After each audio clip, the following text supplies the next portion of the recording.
right? So, continuing, winds of this strength are capable of toppling potted plants and light object outdoors, falling over or becoming airborne. Larger but weaker trees may fall, causing roof damage or downing power lines and utility poles. Unsecured roofs may be damaged. Fallen trees have been reported on Vega de Orupuch Road, Vega de Orupuch, and along 4 roads on the Tamana Road, with sporadic power outages across northeastern Trinidad. We see these fallen trees and, well, our street lamppost, the power was knocked out of it as a result of the power of these winds. All these are signs of things to come. So now, first precept I'd like us to get into book of Isaiah 29. Isaiah chapter 29 and verse 6. Thou shalt be visited. Salakia. You get? Anna? Yeah. Good. Thou shalt be visited of the Lord of hosts with thunder and with earthquake and a great noise, with storm and tempest and the flame of devouring fire. Boom. Thou shalt be visited of the Lord Yahweh Shem Yoshai with thunder, with earthquake, and great noise, with storm and tempest. And we just lived through that tonight. That's right. No? I could read it in GNT fair. Go ahead. Isaiah 29 verse 6 in GNT. The Lord Yahweh Shemeshai Almighty will rescue you with violent thunderstorms and earthquakes. He will send windstorms and raging fire. Wow. I have to read that in GNT because what the Lord will rescue it with what was the adjective they use, the violent, and the word here tempest followed up in the Merriam-Webster dictionary. A violent storm, a tumult, uproar, and we know there's said to be a tumult from the Lord. That's right. We can get our piece of and I know you had it. The Joel 2. Joel 2. Because we know Joel 2 and 1. the Lord coming with a different kind of storm. That's right. Yeah, Right. read Joel chapter 2 and verse 1. Blow ye the trumpet in Zion, and sound an alarm in my holy mountain. Let all the inhabitants of the land tremble, for the day of the Lord cometh, for it is nigh at hand. A day of darkness, of gloominess, a day of clouds, of thick darkness. A day of clouds and of thick darkness. Something that echoes what? The scenery of a storm. Go ahead. And as the morning spread upon the mountains, a great people and a strong there had not been over, the like neither shall be any more after it, even to the years of many generations.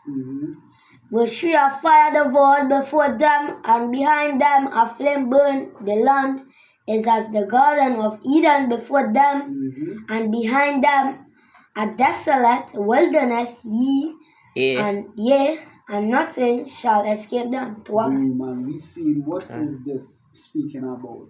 This is speaking about the real storm that is set to come, the nuclear destruction. Go ahead. Because when you read this chapter, as we see here, this is going into explaining the nukes. Go ahead. That's right. We continue from verse 4. It says, the appearance of them is as the nukes, yeah. As the appearance of horses, and as horsemen, so shall they run. Go ahead. Verse 5, like the noise of chariots on the tops. And we know as going into it, it's going to be a noisy day, and a storm is what? A noisome event. And it says, on the tops of the mountains shall they leap, like the noise of a flame of fire that devour the stumble, as a strong people set in battle array. Verse 6, before their face the people shall be much pain, all face shall gather blackness. I'm going to read verses 5, which is like the noise of chariots in the top of mountains shall they leap. So what they describe in the characteristics of these loops, nothing is going to stop them, not even a mountain. That's right, and Right? so like I know scripture say I can't remember where it said the Lord will put his spirit in them. So they can depart from where they are to go. They shall not break their ranks. Yeah. I believe I seen the same Joel. Yep, same Joel. Can. Yeah, go ahead. Go ahead. And verse 7, they shall run like mighty men. Oh yeah, Salaka, verse 7, Salaka. They shall climb the wall like men of war, and they shall march every one on his ways, and they shall not break their ranks. Good. Neither shall one trust another, they shall walk every one in his path, and when they fall upon the sword, they shall not be wounded. Right. They shall run to and fro, whether in the city they shall run up the wall, they shall climb up the houses, they shall enter in at the windows like a thief. What scene it's going to be? What a stormy day. Because wait till the figure gamer, that is look at Job 23 verse 20. What? Job chapter 23, 20. Up to 17. No, I'm gonna, I think like 20, 23 then. 20. 23. Let me read it here. Yeah, it should be this. Good. Job 20, 23, it says, when he is about to fill his belly, Yahweh shall cast the fury of his wrath upon him, and shall rain it upon him while he is eating. Rain it upon him. So what, if you can give me that translation, Baba Kusha. Kind of 18 GNT. Yeah. Alright, Job 20 and verse 23. In GNT it says, let them eat all they want, Yahweh will punish them in fury and anger. When they try to escape from an iron rod, a bronze bow will shoot them down. So what, when you read, I believe that second is verse 16, speaking about the Lord likening the arrows, also like the nuclear missiles, so with arrows. When you think about the scene, I believe we could have seen this in the movie 300 as well, when all of them did basically look to shield themselves when it had the storm of arrows that did come at them. If you remember that scene in movie 300. Right, so showing you what? Like they're going to liken this day of the Lord and them nuclear missiles could be likened to what a rainstorm, which is Revelation 9, talking about the 200,000 Missiles. 200, and I saw the number of them. See that? Yeah, if you can read from verses. Read from verses 16. Verse 16, and the number of the army of the horsemen were 200,000. Right, And I heard the number of them. And when you break down that number by 200 million, so imagine looking at this from which you ain't really gonna want to see this from this point, but imagine being ground zero. You're in Babylon and 200,000 missiles falling from the sky and about to hit you. What that gonna look like? Some people might say that look like rain, like a storm hitting them. So what? And even then what? We know this nuclear destruction I said to come upon the earth is likened to what? The second death. What was the first death? The first death was the flood. And what caused the flood? Not rain. The Lord is a stormist.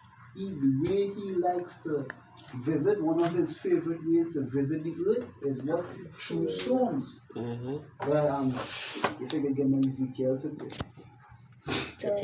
3? Yeah, no. Well, yeah, 3 is the point where I can read from verse 1. Ezekiel 30 And verse 1 it says, the word of the Lord came again unto me, saying, Son of man, prophesy and say, Thus saith the Lord Yahweh, Holy woe worth the day. For the day is near, even the day of the Lord is near. A cloudy day, it shall be the time of the heathens. So what he like in the day that he is set to make his return, the day of the Lord, what? It shall be the time of the heathen. And what he say about the day? It shall be a cloudy day. That's Cloudy, right. why? Because like a storm. So what the Lord does use, he use storms for any way, not to bring death and destruction. What precept? Go ahead. Book of Revelation 1 and verse 7 it says, Behold, he cometh with clouds, and every eye shall see him, and they also which pierced him, and all kindreds of the earth shall wail because of him, even so, amen. Well, because what? What them clouds really referencing? The chariots of the Lord, because them are the part in the destruction as well. If you read well, you could read same Second Ezra 16 as well, because I'll speak about Second Ezra 16 and 17. Yes. I have a quick one. that. Psalms 104 verse 3, who laid the beams of his chambers in the waters, who maketh the clouds his chariots. Right.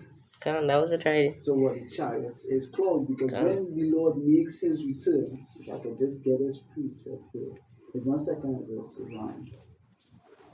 where's that boy? We'll speak about the return. Second Ezra 13. Yes. Second Ezra 13. I'm reading from verses. I see verses.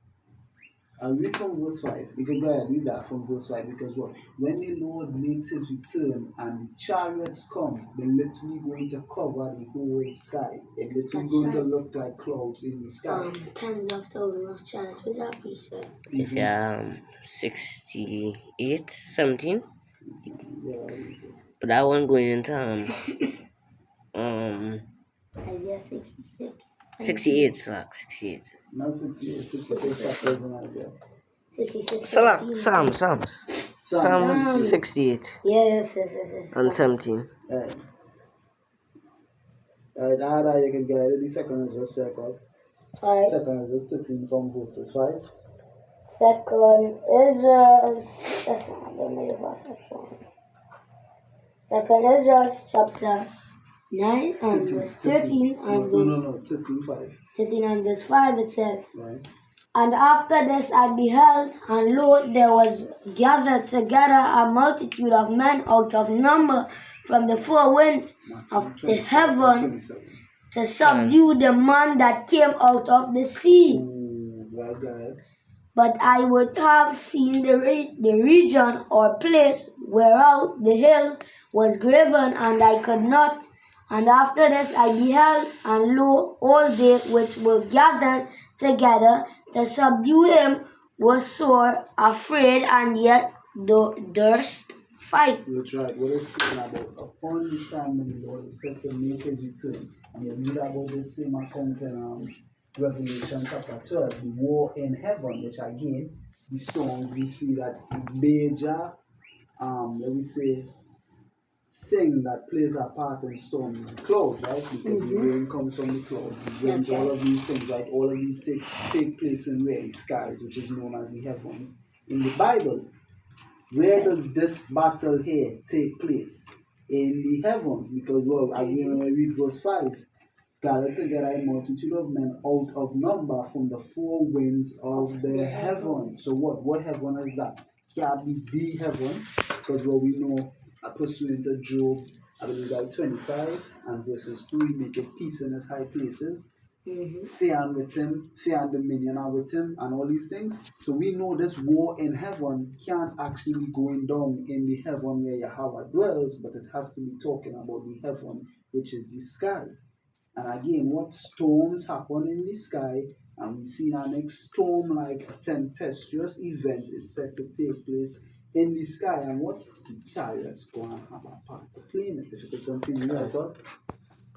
Back in the second Second Ezra 13, we reach verses 9, because again, saying what? Second Ezra chapter 13, starting at verse 9. Right, because what? Again, these chariots going to be looking like clouds. They're going to cover the full surface of the sky. It is the day of the Lord, is a dark day. Really thick darkness. Right?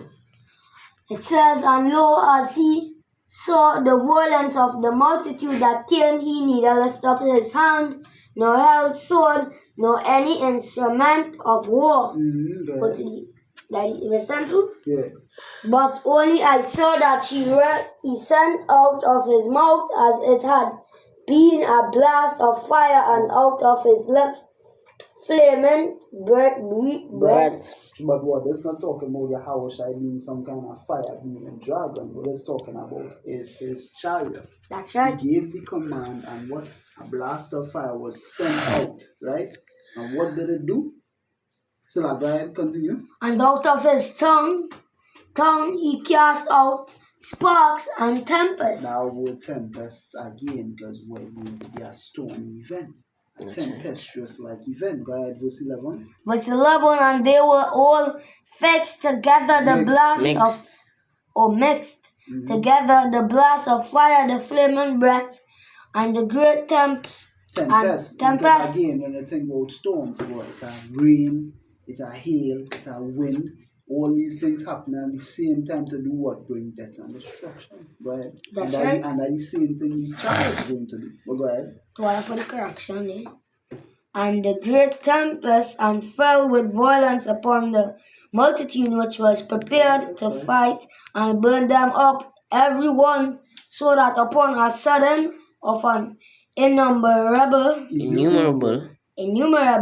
multitude nothing was to be perceived, Right. but only dust and smell of smoke. When I saw this, I was afraid. Yep. Why? Because this great is the remnants were frightened. So you know that precept in Revelation. And they gave power, so they gave glory.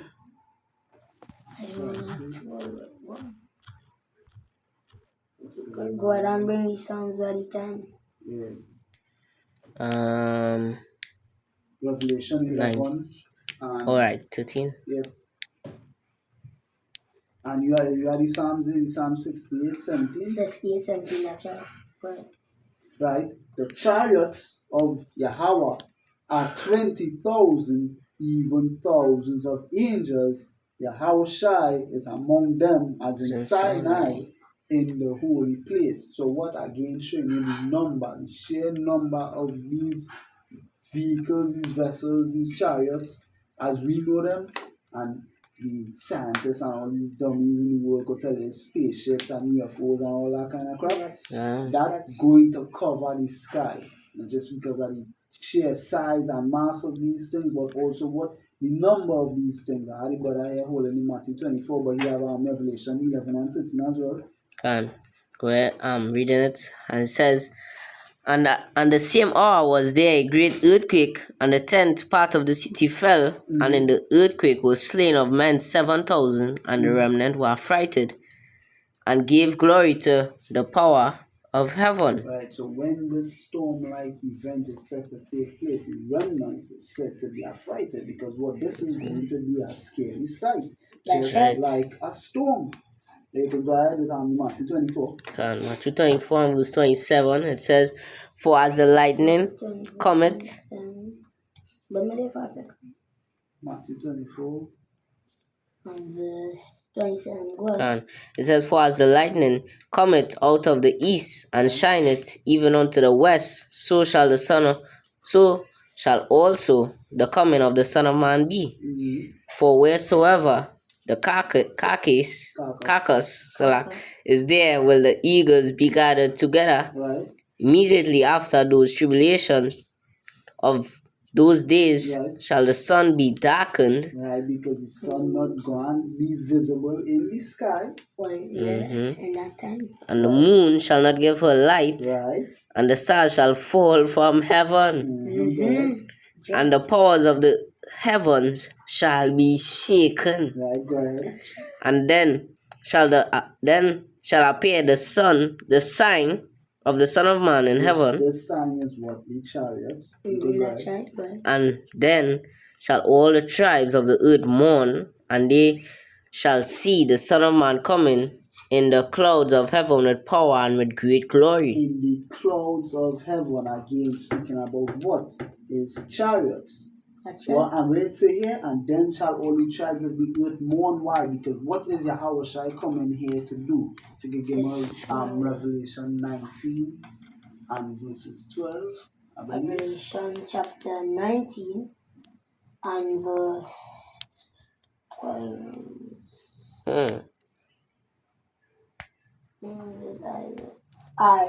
His eyes his eyes. So like you That's could it? read you could read from verses 11. Alright. Revelation chapter 9 and verse 19 and verse 11. Right. And I saw heaven open, and behold, a white horse, and he that sat upon him was called Faithful and Truth, and True. in righteousness he doth judge and make war. Whoa. Right, so we coming here to do again. Why is the reason that all the tribes of the earth set to mourn upon the return of the Son of Man?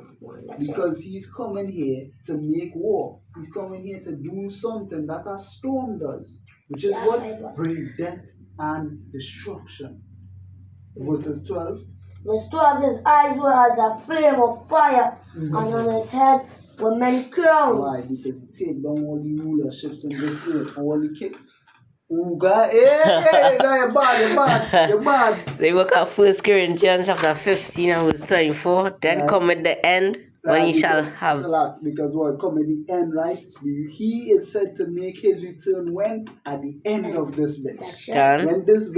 When these times set to finish, that is when he's making his return. His return marks the end of this world. Of Okay. the wicked queen. Of the kingdom to Yahweh, or yet again, then come at the end when he shall have delivered the kingdom to Yahweh, even the Father, when he shall have put down all rule and all authority and power, for he must reign till he had put all enemies under his feet. Right. The last enemy that shall be destroyed is death. Right. So what he coming here to put all enemies under his feet? And what put down all rule, all authority, all power, all dominion, if you can read Revelation 11 and verses 15. Revelation chapter 11 and verse. Again here. Revelation 11 Right. and verse 15 it says, Because what is Yahweh Shai coming here to do? Yes, he's going to make war with these nations, but to what end? Where's the point? Where's the end goal here? Go ahead. says, and the seven angels sounded, and there were great voices in heaven saying, the kingdom of this world, Kingdoms, so all the rulerships of this world, right, of this world are become the kings of our Lord, have become the kingdoms of our Lord. All the rulerships of this world, all the dominions of this world have become the dominions of our Lord Yahweh. Go ahead. and of his Mashiach, Of his anointed, his Amashiach, Yahweh Shai, and he shall reign forever and ever. boom. So what he coming here to set up what? An everlasting reign and dominion on the earth. How he's going to do it? With tempestuous events, storm-like events, wars. He's coming here to wage war, That's right. to kill all these people and to give the kingdom over to the Father. Because when you read this 1 Corinthians chapter 15 verses 24, reading in the NLT, after that the end will come when he will turn the kingdom over to power, the Father Yahweh, having destroyed every ruler and authority and power. So what? Yahweh Shai is the stone. He coming here to destroy and kill everything. That's Right. What? So what? Lord willing, this is if you had anything. Can close with the last precept, Isaiah 66:15. Yep. Isaiah 66:15. Oh, yes, can. Isaiah chapter 66 and verse 15 says, For behold, Yeah, go ahead. the Lord will come with fire, and with his chariots like a whirlwind, to render his anger with fury. So like you read a little too fast there. So like this one guy, when I get in here and see as well, and next word I find whirlwind. Good. Whirlwind, there's a chariot talking about. Listen. Just want to go into that word whirlwind, see what it says. We could guys.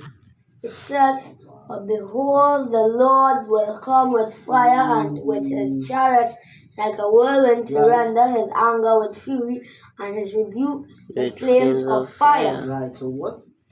With his chariots and the likened to what? Like a whirlwind. I went into the word whirlwind here. It's from the Hebrew 5492. Sawapaha. Sawapa. Storm wind.